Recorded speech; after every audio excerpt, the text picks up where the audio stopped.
Thank you all so much for being here.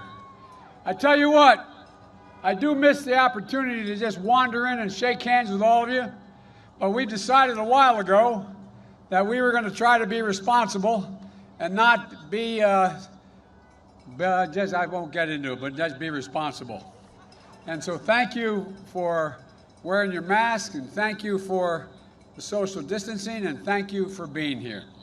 Ladies and gentlemen, Manny and Patricia, I want to thank you so much for being here today, for sharing your memory of Joaquin.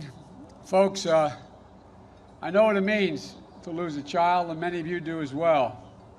And no matter how often, no matter how long ago it's occurred, every time you stand up and you want to talk about your son or daughter that you lost, it brings back the memories as if it happened 10 minutes ago.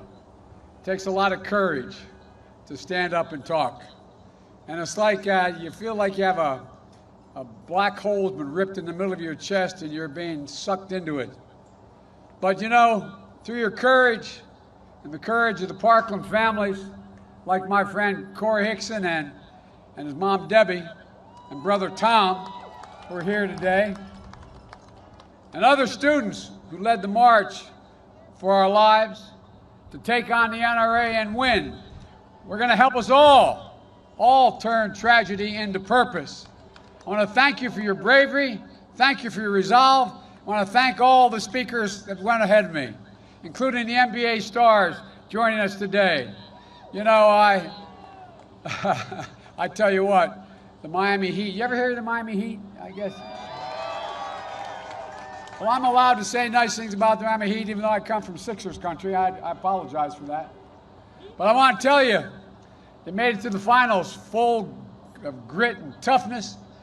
And Karl Anthony Towns, Karl, he knows what it's like to deal with this coronavirus.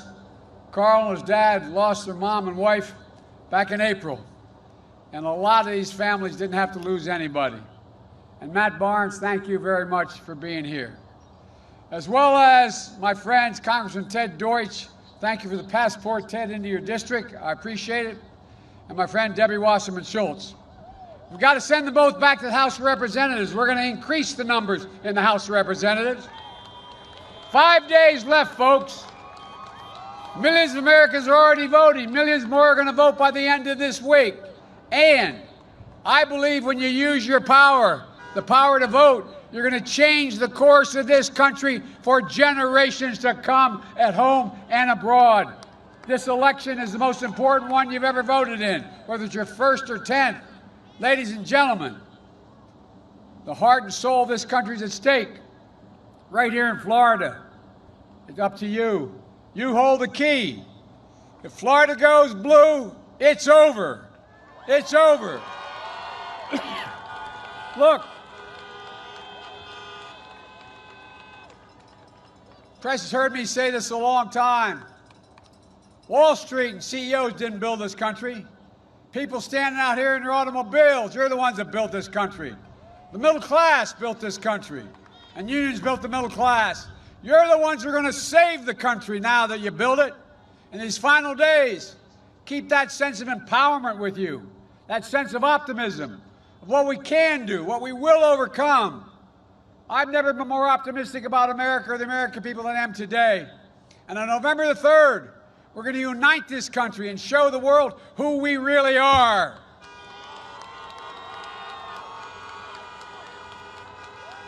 I know it's hard.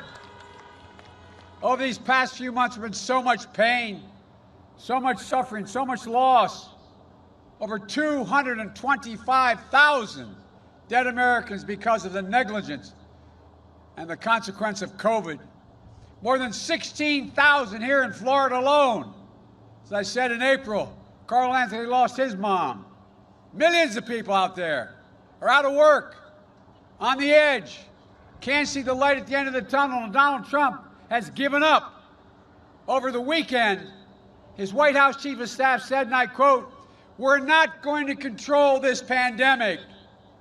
In the debate last week with Donald Trump, he said, "We're rounding the corner. It's going away. We're learning how to live with it." No, he expects us learning how to die with it. That's what I told him. He's doing nothing. We're learning to die with it. And Donald Trump has waved the white flag, abandoned our families, and surrendered to the virus. But the American people don't give up. We don't give in. And we surely don't cower, and nor will I under any circumstances.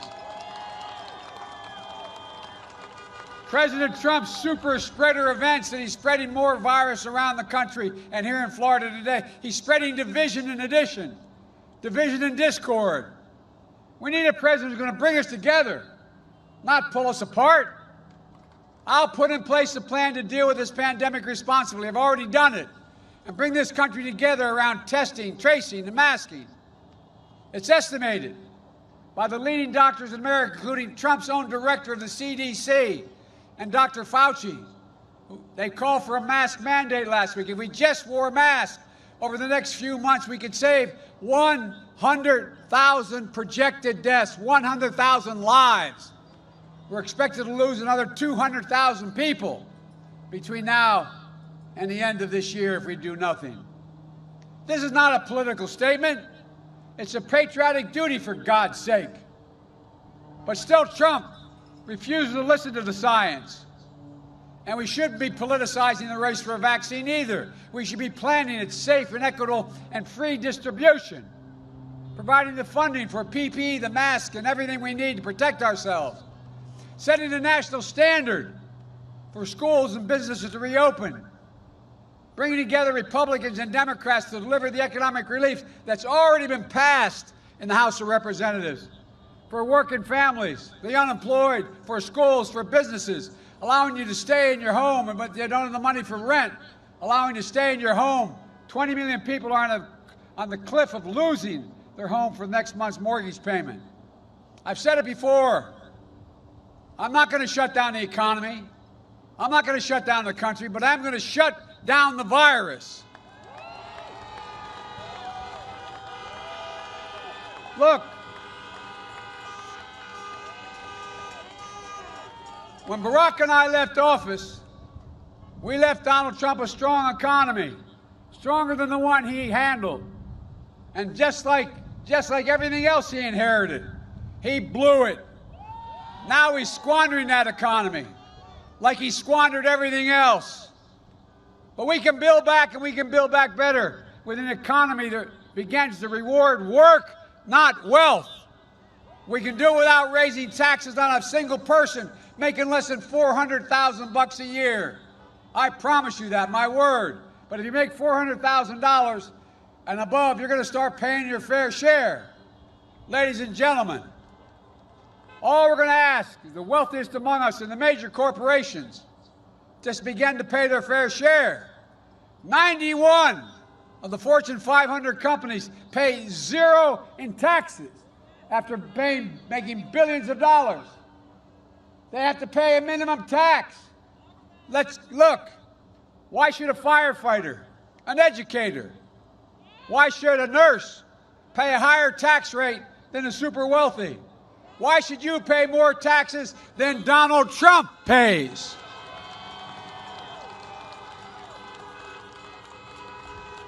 And that's a fact, $750. Remember what he said when that was raised a while ago? How he only paid it? He said, because I'm smart. I know how to game the system. He games the system at your expense. Games the system at the expense of hard-working American people.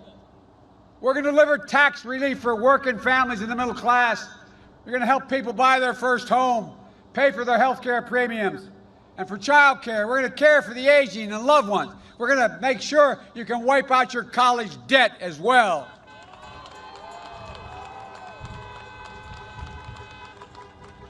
We give more help to racehorses than we do college students. Look, Trump got this Supreme Court justice passed. And he did it for one reason, to try to destroy the Affordable Care Act again. Since he got in office, he'd been trying to, and the Republicans have been trying to multiple times, try to get rid of the Affordable Care Act.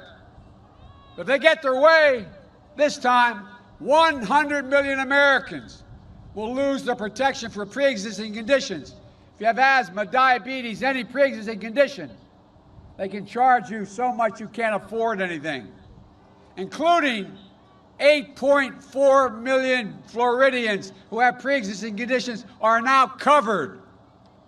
Complications from COVID, heart scarring, lung scarring, heart disease, they're going to become pre-existing conditions, allowing insurers to jack up your premiums, deny your coverage. And most people don't remember it, particularly the young people. Women will once again be able to be charged more for health care just because they're a woman. Donald Trump thinks health care is a privilege. I think it's a right of every American.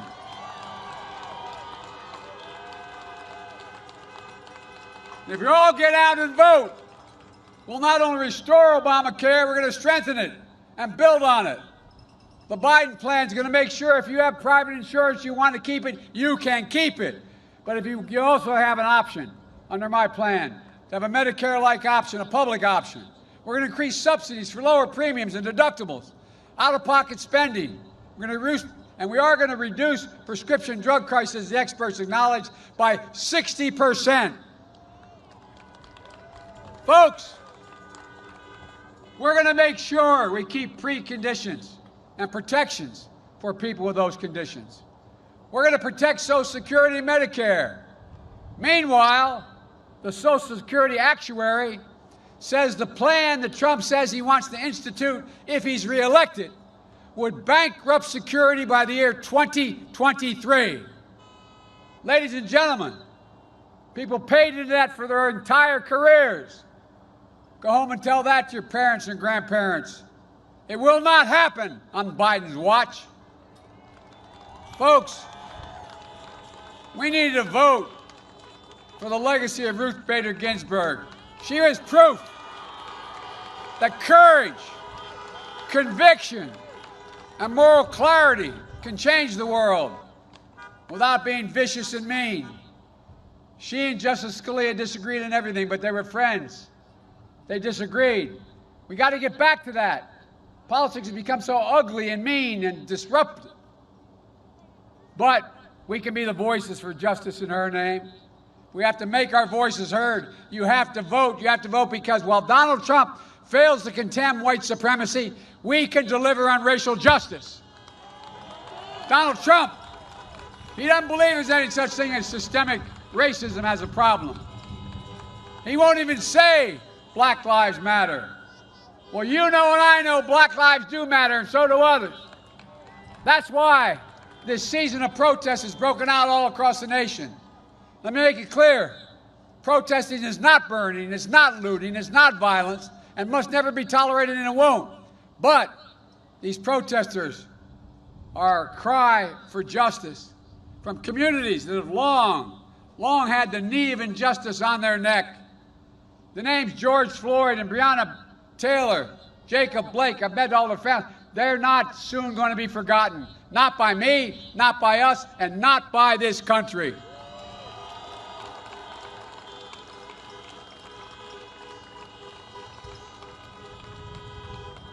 We're going to inspire a new wave of justice in America. But true justice is also about economic justice, justice in education, housing, access to capital, good-paying jobs. And by the way, it's long overdue time. The minimum wage in America is $15 an hour. And by the way, my economic plan has been analyzed by the guys on Wall Street. You know what they say? They say my plan will create 18.6 million good-paying jobs, 7 million more than he's going to be able to create if he got elected, and $1 trillion more in economic growth. What he's forgotten, when you all do better, everybody does better. Everybody does better. It's not a zero-sum game. It's about financial stability and giving families of color a real shot to own a home, to start a business, to send a child to college debt-free so it can build the wealth, pass on opportunity down through generations. Is that how every white family that came from my background got it? They were able to get a house, build an equity, pass it on, and grow it. That's what we're going to do. But we have to vote to ensure the full promise of this country.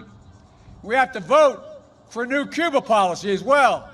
This administration approach isn't working. Cuba's no closer to freedom and democracy today than it was 4 years ago. In fact, there are more political prisoners, and secret police are as brutal as ever, and Russia, once again, is a major presence in Havana. So much for his policy.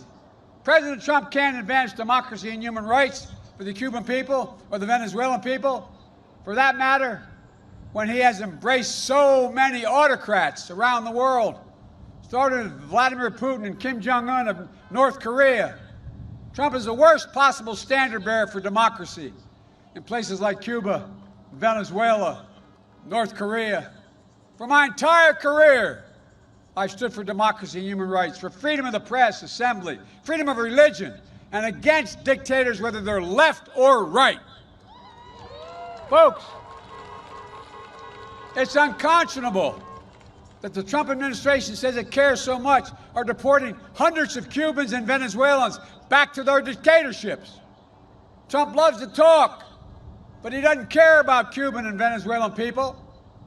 He won't even grant temporary protective status for Venezuelans fleeing the oppressive regime of Maduro, who I've met with, and he's a thug. Folks, I will, but we have to vote. And finally, we have to vote to meet the challenge of the climate crisis. This guy doesn't understand much of anything. You've all seen the impact, more than most. Devastating hurricanes that lay waste to whole communities. Economic toll is astounding. It grows every year. And the human toll is worse. Lost lives, lost homes, small businesses shattered. First responders put at risk.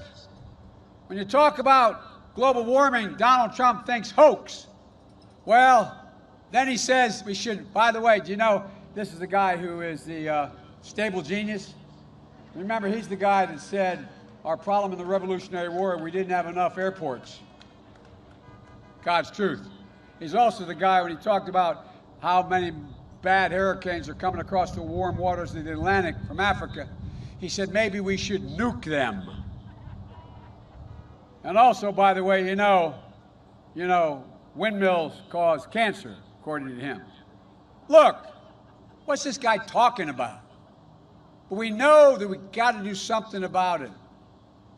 Combating climate change means jobs. We can unleash the American ingenuity and manufacturing to build a stronger, more climate-resistant nation, creating millions of new, high-paying jobs. And we can change the path we're on. But we've got to act now. This country can't afford to wait 4 more years of Donald Trump's denial, who thinks the only responsible to the people who voted for him. I don't see the presidency that way. I don't see the presidency that way. In 2008, in 2012, Florida placed their trust in me and Barack. And each day we were in office, we worked as hard for you and the entire country as we did, not red states, blue states. It was always the United States of America.